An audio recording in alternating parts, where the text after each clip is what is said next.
Bad Wolf here, and I suppose you're wondering why I'm wearing this fedora. Well, today I'm going to show you all a book that was adapted into a 1990 CD-ROM game that has been quite prevalent on this YouTube channel.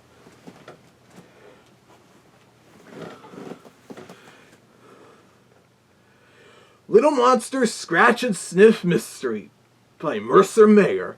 Yes, this is what the Smelly Mystery is loosely based off, and I mean loosely. It's got quite a few differences from the game, and I don't mean the lack of movie and TV references and the song parodies. It's also one of those scratch and sniff books. Mercer Mayer also did a couple others, like Professor Wormbog and his Gloomy Kerploppus, and Little Critters I Smell Christmas. Golden Book sure knew how to put some pretty clever novelty into their famed line of children's books. Aw, it's Little Laugh. Now, this title was reprinted by Inchworm Press in 1998 as a tie to the game with the new title, The Smelly Mystery, heavily modified and edited. But anyways, let's start the story.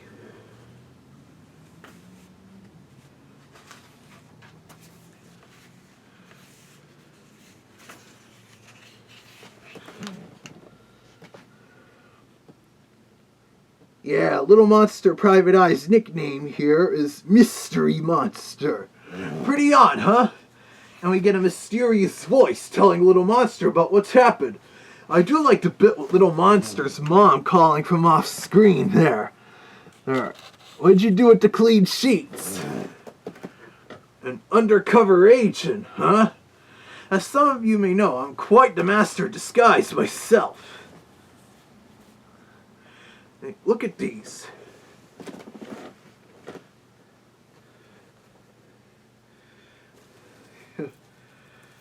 Stuff like this, I could become almost anyone using my many faces.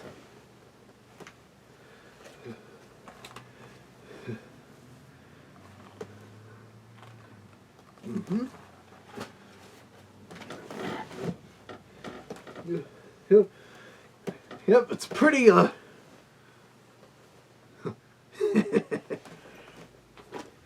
practical pig never falls for them anyways.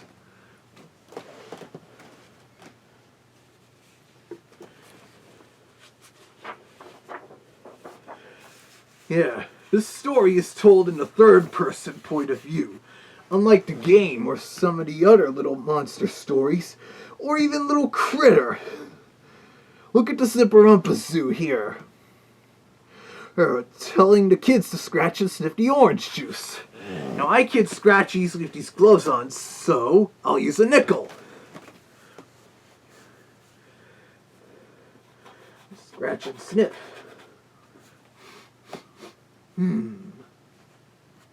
Orangey with a subtle hint of peanut butter.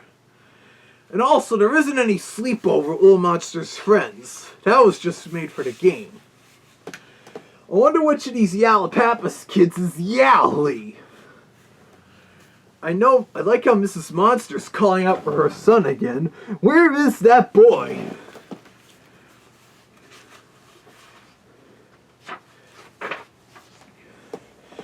Now we have Little Monster actually hire a Kerploppus in this one to be an expert sniffer.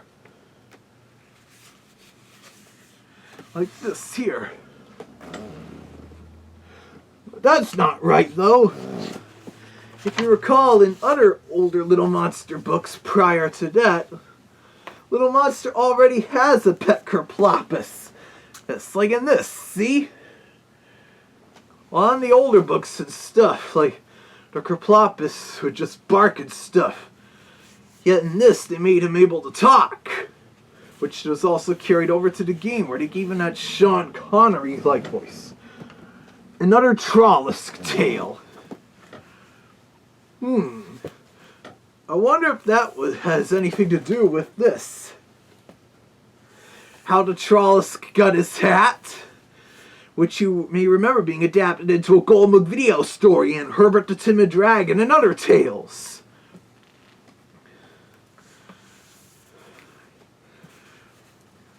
Ooh, This Kerploppus says Professor Wormbog sent me. Nice little connection there. This Professor Wormbog did indeed work with a Kerploppus. Zounds, Kerploppus. Is that a Trollisk down there? Oh, and his office is actually his father's. It's given by the mother's line here. Little critter, are you playing in your father's little monster, are you playing in your father's office again? Yeah, sorry, I kinda get little critter and little monster mixed up at times.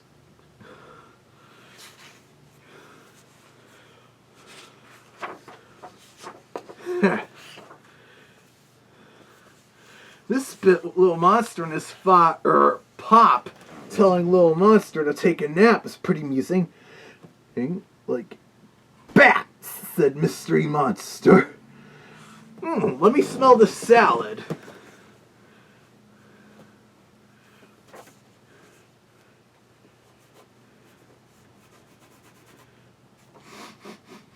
Ooh, classy smelling perfume. Kind of like what I sometimes use when I dress in drag. But the parents don't seem bothered by it though, unlike in the game. And also the mother just calmly told little monster it was time for his nap in the game, unlike what happened here in the book.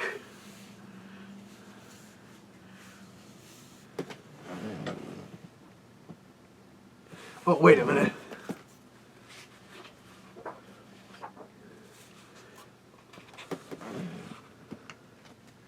Little monster shouldn't have taken a nap in his trench coat and fedora hat.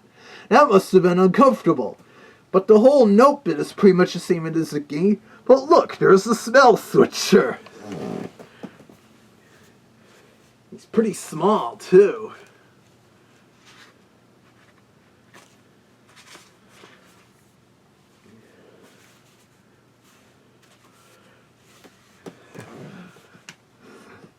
And there he is again!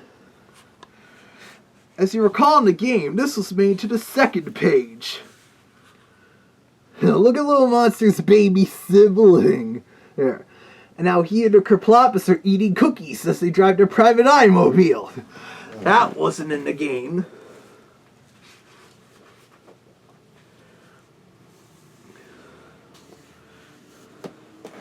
Now this page is pretty much the same here. Here, it's also got the Grithix going, I'm ruined! We can also smell the tomatoes, though.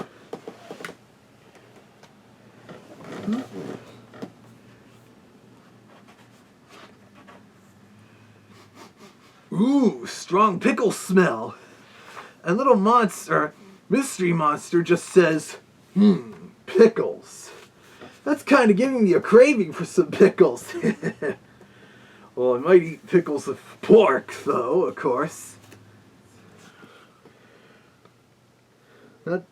This page is mainly the same, with the fish smelling like candy.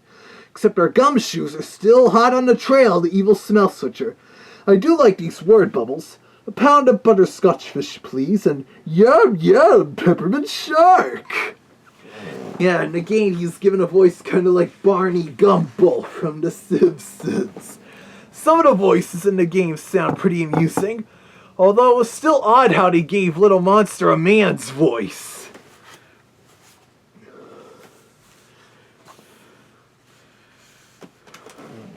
The flower shop smelling like fish is still there, complete with that guy that passed out from the odor and thought it was dead. That does it. I'm starting a worm farm. These speech bubbles are rather cute. Now we're in the finest restaurant in town. A French restaurant in the game. Let's see. The Zipperumpazoo is telling us to smell the chicken. So let's scratch and sniff it. But where is the... One of these days I really need to go to the eye doctor. My age.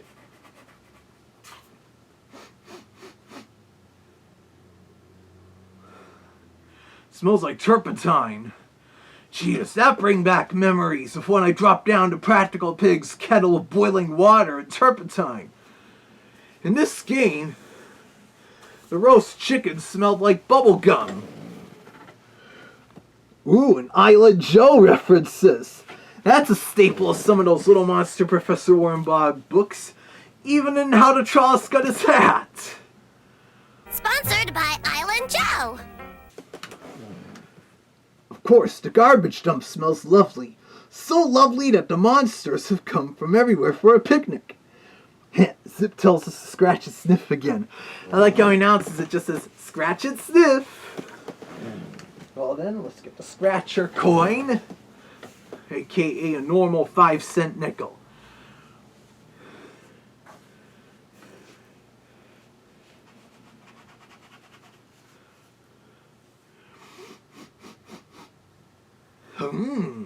Like Detective Kerplopus says, yum yum, smells just like bubble gum.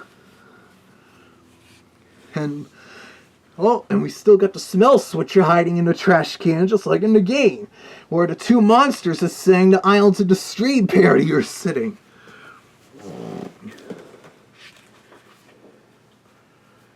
Now here's a page that wasn't adapted into the game at all. The city park, where everything smelled like garbage. Let's scratch and sniff the lady's bubble gum there.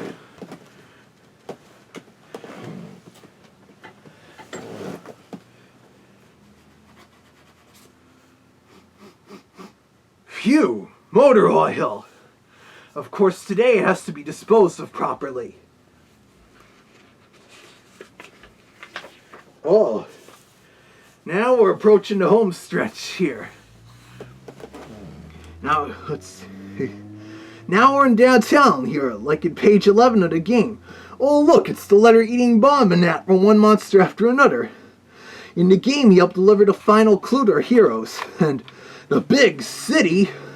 I thought the name of their city was Monsterville, as in the game and some other stuff. And what's a human doing in Monsterville or the edge of nowhere anyways?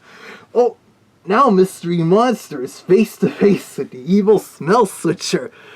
Ooh, so mysterious. Let's turn the page and reveal the villain's true identity. The evil smell switcher is Little Laugh. Yep, turns out all along, Little Monster and his friend Little Laugh were just playing a game. With Little Monster as the mystery monster and Little Laugh was the crook. An innocent childhood game, just being little boys. What about all the smells being switched around? I'm sure Little Laugh reset the smells back to normal on his way home, and that he and Little Monster apologized for any of the trouble they caused. As you know, in the game, Little Laugh is one of the 5 suspects that's possible of doing the crime.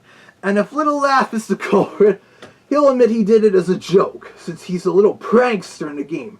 The way he disguised himself, that dark blue trench coat, hat, and a black eye mask, reminds you of that Bugs Bunny cartoon, with the dwarf gangster, babyface Finster, whom disguised that way to pull a bank robbery. Except he also used stilts to appear taller. And then more clever disguise. And then he swiftly switched into a baby disguise. And was able to successfully evade the police. Until Bugs got into the picture, though. Well, at least Little Laugh didn't try disguising as a baby in a buggy.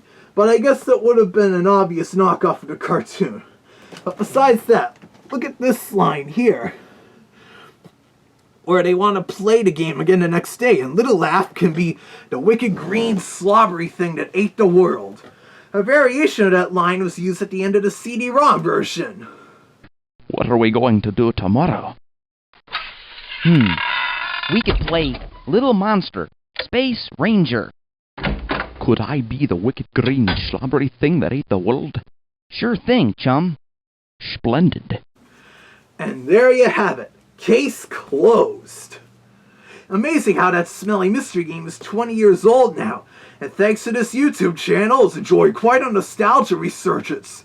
Here, I even created a page for it on TV Tropes. A link is provided in the video description. Check it out. Also, make sure you stay tuned to this YouTube channel to see what comes up next.